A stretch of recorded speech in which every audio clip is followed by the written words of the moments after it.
Bismillahi walhamdulillahi wassalatu wassalamu ala rasulillahi wa ala alihi wa ashabihi ajma'in. The last time I was in this Monroe Road Masjid in Trinidad, I recall it was a much hotter day and it felt very hot in the masjid. It seems like, mashallah, the masjid has progressed and there seems to be some air conditioning units, which is really, really something impressive. And I thank Allah for those who made that possible and those who are paying for it. And the reason I say this is Allah chooses whose money He wants in the house of Allah. So if you are a person who never gives to the masjid, please consider giving, because it's Allah who chooses where your money goes and mine based on what He wants. When the heart is good and pure, it will lean towards good and pure things. Nonetheless, the reason I started this way is look at man, how man adjusts every time when he needs things, he makes sure he works towards it. You want a house, you can't just get it.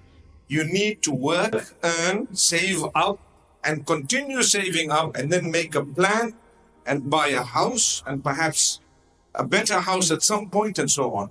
The same applies if you like clothes or phones or anything you want, man. You work towards it. I said moments ago, look at the air-conditioned unit in this masjid and look at the vehicles and the cars we have and look at where we are today compared to where we were the last time.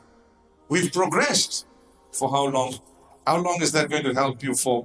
You got a new house, 20 years. After that, you have to go back to Allah. You got a new job, you can enjoy it for 5, 10, 15, 20 years. After that, what? You got something, maybe 40 years. Let's give it to you 50 years. After that, what? What about the eternity that is to come thereafter? What preparation have you made for that? Yes, mashallah. It's much more important. We'd like to see air conditioning units in our graves. We'd like to see air conditioning units in the hereafter. We'd like to be in a garden wherein which rivers flow beneath, and at the same time the temperature is superb. You want that, you need to pay. You need to work towards it. Allah chooses. When you see facility on earth, quickly as a believer ask yourself, have I facilitated my hereafter by the help of Allah? When you want something nice and the latest on earth, quickly ask yourself, have I arranged and organized the latest for the hereafter? What technology have I used in order to earn the pleasure of Allah to get to the hereafter, so that I don't regret how I used my time on earth? People will come to you from far and wide. I am here today. I'm sure there are those much more senior than I am, much more knowledgeable than I am, much more beloved to you than I am, who have visited you and will visit you. What's the point? Why are they here?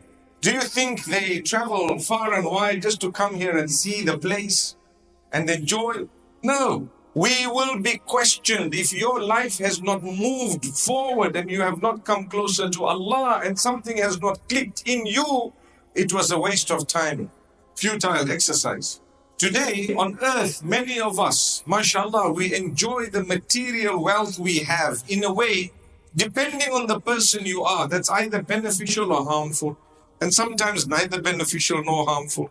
Harmful in the sense that sometimes every weekend we're sitting out with our friends on a Friday night. Where are you? Where are you? The word they use in this country is we're liming. Agreed. I had to figure out what liming meant, and I quickly realized it means just chilling in some language, right? So chili and lime together makes like a little bit of a masala, you know? And so you're liming, you're sitting, relaxing, talking to each other. And what exactly is it? Some might be puffing a cigarette, some might be doing drugs, some might be drinking alcohol, some might be committing some sins, adultery, whatever it may be. We're chilling with our friends. Depends on your group. I ask you, my brothers and sisters, moments ago, the Imam, the Sheikh, the Imam of this masjid got up and he was encouraging people to attend a Friday night. Or was it after Maghrib, something, right? And I thought to myself, I said, Wallahi, imagine we have a choice. Once a week, can't we just go and lime? Where? House of Allah. It's not even called liming. It's actually the real deal. Let me have my group of friends. You will be resurrected with your group of friends. Do you know that? Well, let me have a few guys. We went to the masjid once a week, 20 minutes. Imam went out of his way to say, it's only 20 minutes. Didn't you say that? Only 20 minutes. Immediately I said, I'm going to talk about this. Because, wallahi, the reality is, we spend so much time doing things. We'll go out on a boat. We'll go somewhere. I don't know if you guys go fishing, but you probably do because you're living with water all around you. And we will have a little party. Yesterday I saw fireworks, and where I was, my room, I opened the curtains and I noticed a lot of vehicles in a car park that's not too far from there. Men, women and children all watching the fireworks. And I just said, mashallah, it's okay. But the question is, are we prepared to gather or to give some form of importance to a degree to something that's going to take us through eternity? Something that will change your life and your children's lives. And it's not so much. People are getting up and asking you, will you please come to the house of Allah for 20 minutes on a Friday? They're not even supposed to be asking you. You're supposed to be coming and saying, please don't make it 20, let's chill for another 20 minutes. Make it 40. We'll come and talk together. And not just the tafsir, we want someone we can ask questions to and they can give us answers and learn. And we want more and more and more. This used to happen some time back. Now it's far less. Less people will come and encourage the imam to say, you know what? We'd like to have X, Y, and Z. I've got 20 guys with me. Can we start? That will be your paradise. That will be your air condition in the hereafter. Some of us, we turn on a heater in the middle of summer. Do we? In the middle of summer, would you turn on a heater? Right now, we're in the masjid. Anyone's ready to turn on a heater, even if it's just a 1-bar heater. Do you know what is a 1-bar heater? It's a little heater with 1 bar. And the bar is really hot. And what happens? It lets out heat. Would you do that right now? Anyone? No. قُلْ نَارُ جَهَنَّمَ أَشَدُّ حَرًّا. Allah tells us in the Quran, oh, the fire of hell is far hotter. You're going to need the cooling more than you need it today. Rather than turn on the heater in summer. If you look at the example I'm giving you, you'd understand what I mean is, we shouldn't be adding fuel to fire. You're a believer. Don't drown in sins. Don't drown in that which is displeasing to Allah. You believe in the hereafter. You believe in the final day. You believe in heaven and hell. Well, then you need to know if you're going to be heading towards hell and you keep on turning the heater on, what was going to happen? Turn on an air condition one day. When the Prophet ﷺ used to hear the adhan being called out by Bilal ibn Rabah radiyallahu anhu, he used to say, it was the coolness of his eyes to pray. قُرَّةُ عَيْنٍ لِي فِي الصَّلَاةِ. Why the coolness of the eyes? We always make a dua, may Allah grant the coolness of your eyes in your children and so on and so forth. No one's ever said, may Allah give you the heat of your eyes. Although when we want to refer to something that supposedly took us by storm, we say, oh, it's hot, man. May Allah Almighty grant us coolness. May Allah bless us. All I'm asking you is for yourself and for myself to get closer to Allah. Each time someone comes, each time you have an opportunity, listen to them, lend them an ear. You know what you need to change in your life. You know exactly where you're standing in your relationship with Allah. You know the obstacles between you and Allah. You know what is required in order to polish yourself. And you also know you're a human. Don't allow yourself to turn on the heater by justifying your sins. Rather, every time you fall, come back to Allah and tell Him, I'm not going to do this again. Forgive me, strengthen me, give me a good set of friends, make me in love with the masjid. And why do I say this? Because the hadith says, the one who's in love with the masjid, whose heart is connected to the masjid at all times, shall be a VIP on the day of judgment. They're going to call you on the day of the heat. What type of heat? A hadith says the sun's going to be hovering over the heads of the people and they'll be sweating so much that some of them will be drowning in their own sweat. On that day, imagine being called out by your name, Come, we have a special place for you. And you go into this beautiful place. You know, Sure, you know how it feels because it's quite hot in Trinidad at the moment. When you open the door of some building or your house or whatever, and it's so cool, you just go in and it's like you're somewhere else. Imagine on the day of judgment when everyone's drowning in their sweat and you're called, please come. Why me? People might be surprised looking, oh, what's going on here? Although each one will be worried about himself primarily, but just for argument's sake, if people had to look, they would be surprised. Why this guy? They didn't know your secret between you and Allah. When we sin, we want to keep it secret. But when we do good deeds, the whole world must know. Instagram. Why? Because let them see what I'm doing. They must see. I'm a good man. You're a good man. Why don't you Instagram? Rest of you, when you're yelling and screaming and swearing and shouting, Allah has blessed us by covering the evil and that which is not good. He's covered it. Someone looks at you, they see handsome man, mashallah. They don't know what's going on behind the scenes. The wife looks and says, what handsome man? Come and see. I show you the CCTV from home. When your family bears witness, you're a good man, you're a good man. Because they're with you 24/7. So be good. Go out of your way to be good. Same applies the other way around. You know, the men say, oh, you know, you always side with the women. My beloved brothers, you don't listen to the lectures. They listen to them. They listen so attentively, they'll remove a clip and you think we haven't balanced it. But if you go and listen, you can also take out those clips and do the same. But then the men say, we don't have the time for that. But is it my fault? Is it my fault? We're balancing it by saying, my dear sisters, improve your attitude, the way you talk. Young girls, as they grow older, need to be conscious of their character and how caring they are for everyone else, and don't be selfish. And don't create these little groups where you belittle another.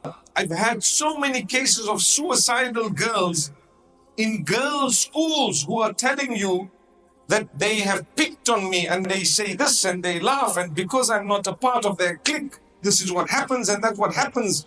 And you are shocked. Sometimes you know whose children are doing this. And you wonder, do these parents even know what their daughters are up to? We shouldn't do that. Make people feel welcome. Go out of your way to give people worth, and Allah will give you worth. You see someone sitting, looking like perhaps they don't have much in terms of worldly items. Are you prepared to smile at him? Salaamu alaikum. How are you, my brother? And walk away. This man's made a mistake. You sure he's greeting me? You gave him value by greeting him. Allah will grant you more value. In fact, to be more correct, you gave yourself value by greeting him. Because you lived as a good Muslim. It reminds me of when we give money to poor people.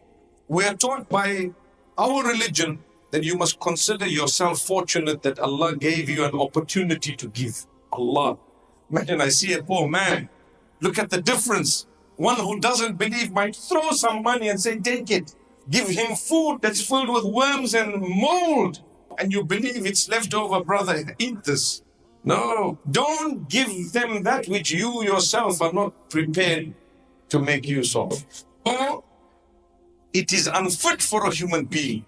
You see a poor person, those who don't believe, sometimes they may treat them better than the believers who have become, for a moment, forgetful of who their Lord is. You find a lot of non-Muslims very kind.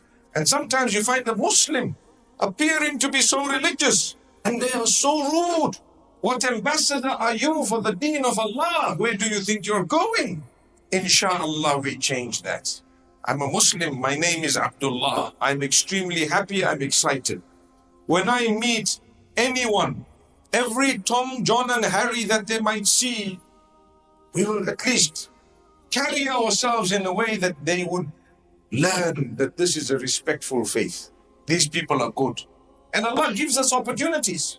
I remember back home when there was a disaster, and I'm sure here too, when Corona happened, there must have been Muslims who got up and helped everyone, be they Muslim or not.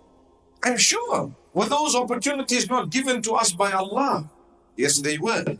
Well, if that's the case, thank Allah He used you. Remain humble. Follow up. Corona did not remain forever and will not remain forever, but lessons were learned. We learned lessons. Everyone learned lessons. lives were lost and lives were indeed lost. But we thank Allah Almighty for whatever He blessed us with. A believer looks for opportunities to turn on his air conditioner, looks for opportunities to have his own inverter ready. In my country, back in Southern Africa, we have a problem with power. I don't know if you have the problem. It goes off. Does it go off? Not really. You guys are fortunate. Anytime, day or night, you can go. When is it going to come back? Sometimes you know, sometimes you don't know. Mostly, you have no clue. What did people do? Initially, they bought generators. And I'm thinking to myself, do you have a generator for your grave? Myself. May Allah help us. When the lights are off, what noor are you going to have there? Anything? Well, how to develop it is by doing your fajr. Do your fajr, you get a noor. Do your isha, you get a noor. Change your life, you get a noor. Commit a sin, you've turned off your lights. Turn them on quickly again. You're a human, you might have faltered.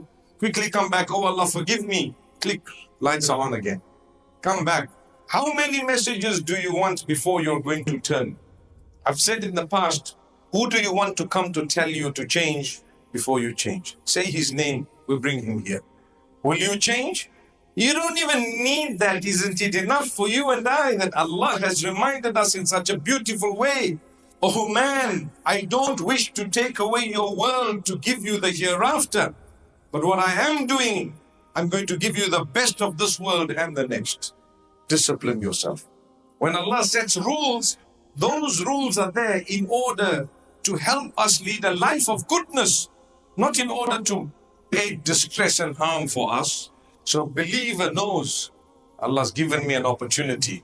When someone passes you, when anything comes to you, it was not a mistake and it's not a coincidence, not for Allah. For you as a human, coincidence. Oh, I bumped into this guy coincidentally. Allah says we planned that before you were born. Subhanallah. Subhanallah. You met him. You were going to get one chance. What did you do? You gave him such a dirty look. Or her, if it's in the case of the sisters, like I said. Dirty look. Made them feel meaningless, cheap. Said a bad word and walked off. You're a believer. Believe in Allah. You'd like some noor. Did you carry yourself in a noorani way?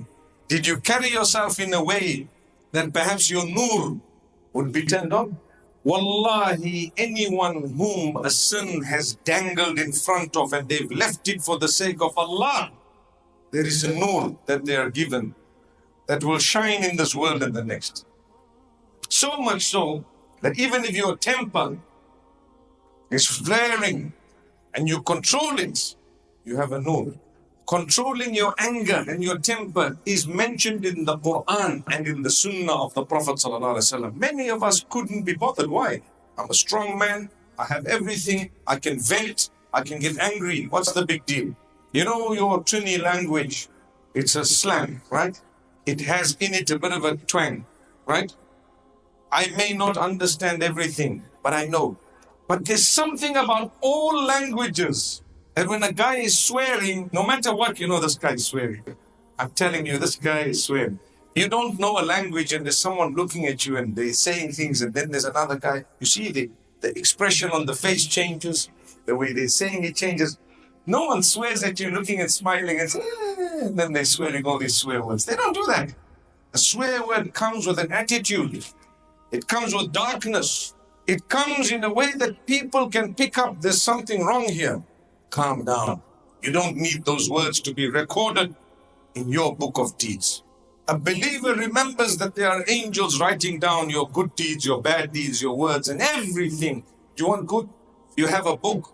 Your book is being authored and written by you. So author it well. You made a mistake. Just say, please cross that, erase it. Wasn't me. Rub it out. We're going to start again. Or we're going to rewrite that particular paragraph or that chapter. Allah says, for as long as you're alive, you can do that. How many people have led their lives far away from Allah, then they've come, they found Allah. Even if they were not belonging to the faith at all and they came, or they were in the faith but they lost the path and they came.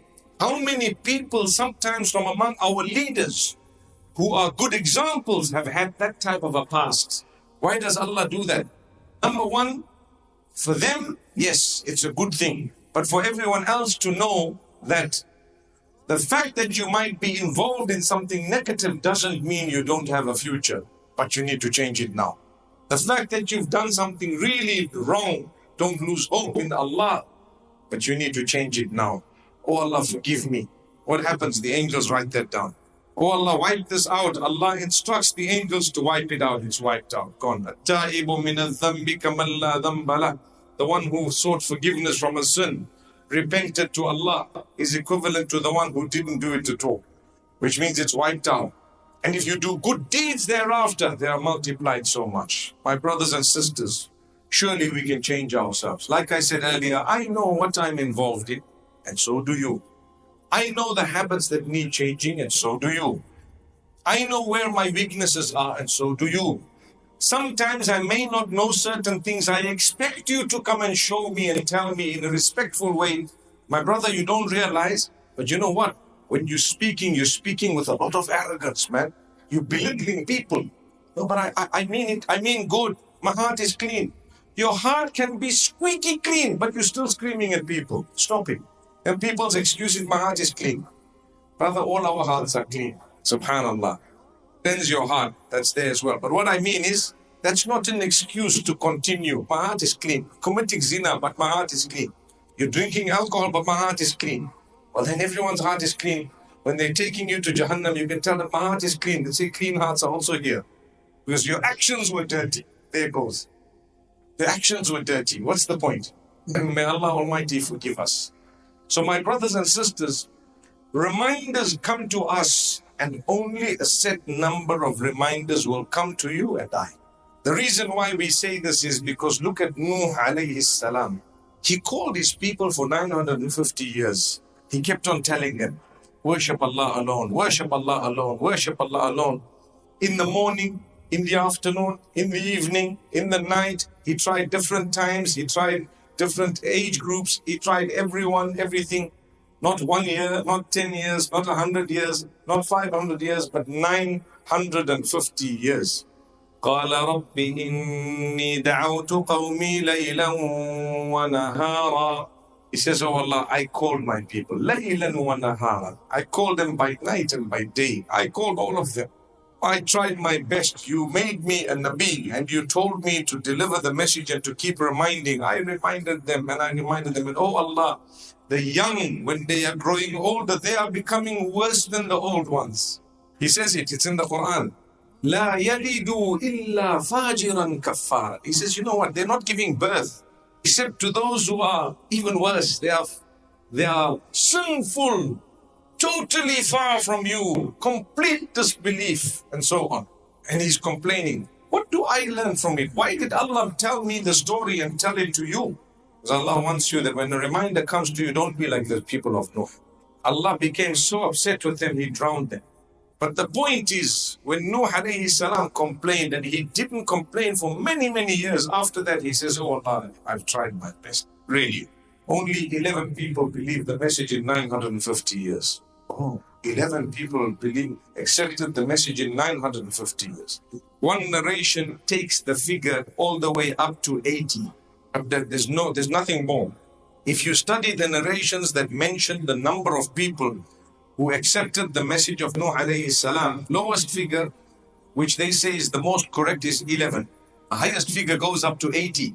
No problem, let's take 80. 80 in 950 years. Allah Almighty says to him at one point, now stop telling them anything, start building the ark.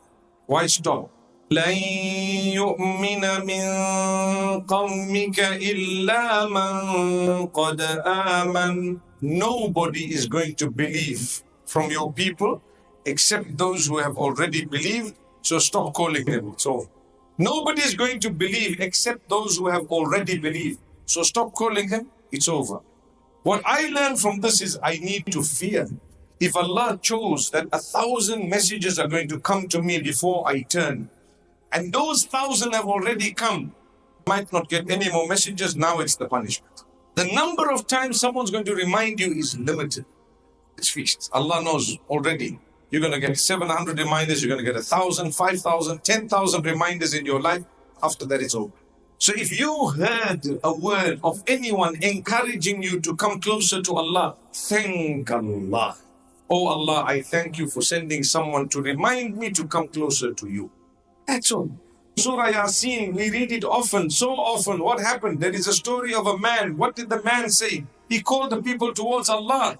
They didn't want to accept. Allah says, we gave him Jannah. Was it his fault? No. He only called them towards goodness. That's it. He did the deed. Surah Al-Mu'min mentions of the person from the family of Fir'aun who called his people towards goodness. Ya qawmi mali ad'ukum ila al-najati wa tad'unani ila al-nar. My people, what's wrong with you? I'm calling you towards saving yourself from the fire, and you're calling me to go into the fire. He says, what did I do? Am I not only just telling you come close to Allah? أَدْعُوكُمْ إِلَى الْعَزِيزِ الْغَفَّارِ. I'm calling you towards the most powerful, the most forgiving. So the same applies in our lives. We have these people. May we be from among them, because there comes a time when our duty as Muslims is not only to change our lives, to learn, it's also to tell others and remind them. It will help you. Imagine you tell someone every day, read Quran a day. Read Quran every day. You yourself are not reading. Read Quran a day. You'll feel ashamed because they're going to tell you, brother, how much do you read? I'll tell you a true story before I end. The time is almost up. You see, there was a brother who was a mu'adhin. He was a revert and he didn't know how to make adhan properly. It's a true story. I was in the masjid. I won't tell you exactly where. But anyway, he came to me after Salah years back and he told me, you know what? They are troubling me every day. This guy who's in charge of the masjid is telling me, you don't know how to make adhan. You must learn how to make adhan. So I told him, okay, let me learn where. They don't want to show me where and how. But he was an elderly man. So I told him, I looked at this other, I said, do me, tell him, please, today you make adhan. Then I'll make exactly how you make. And that man couldn't even make adhan. So when this guy says, look, you know what? I've decided today you make the adhan and I'll copy you. He got so upset that they fired him from the job. Because why? He couldn't do it himself, but he is telling this guy to do it. Now what we would do is we would at least say, inshallah, we'll learn together. Come, the two of us, let's go and learn how to do adhan. Now you're speaking. You're not belittling someone. You're actually coming, let's go and see adhan. Find, look for him. Nowadays, we're lucky we have internet and mobile. That time it wasn't there. But nonetheless, I tell you, when you want to tell someone to do good and you are still not doing that particular good, it will prod you and you should feel a little bit embarrassed. Let me also read. Do you read? You're telling me to read. Do you read? I said, inshallah. That's the answer everyone gives, inshallah, which means I will. But do you read? You don't need to know my good deeds are a secret between me and Allah. Now suddenly the good deeds are a secret between you and Allah. They still are, in actual fact, but it's okay. Isn't it good encouragement? May Allah Almighty strengthen all of us. Wallahi, I've enjoyed myself every time I've come to Trinidad. The people are good, they are caring, they are loving, they are hospitable, and they have a lot of kindness in their hearts. My brothers, my sisters, work on the good habits that you have. Work on the goodness that Allah's blessed you with. He has given you a lot. There are so many kind faces that I see. I would love to spend more time with the people. It's not easy. I see people coming, they'll greet, they'll say, it's out of the love. And I feel it. And I feel the goodness. And I make dua that Allah improve me, because I'm just a brother of yours, just like you are. I also battle with things and I want to improve myself, and I'd like you to join me, inshallah, in this beautiful journey, so that when we meet in Jannah, we will speak about, we had a Monroe Road Masjid where we used to do sujood for Allah. And here we are today with Allah. May Allah Almighty take us in a condition that He is pleased with us. And may Allah Almighty help us improve. Like I said, and I end, use the time you have, not only to chill with your friends, but come and make friends in the house of Allah. And come, let's chill here and do a good thing, in fact. We might not be eating and drinking, but we will sit and we'll have something more important than eat and drink, and our children will follow us. May Allah bless all of us.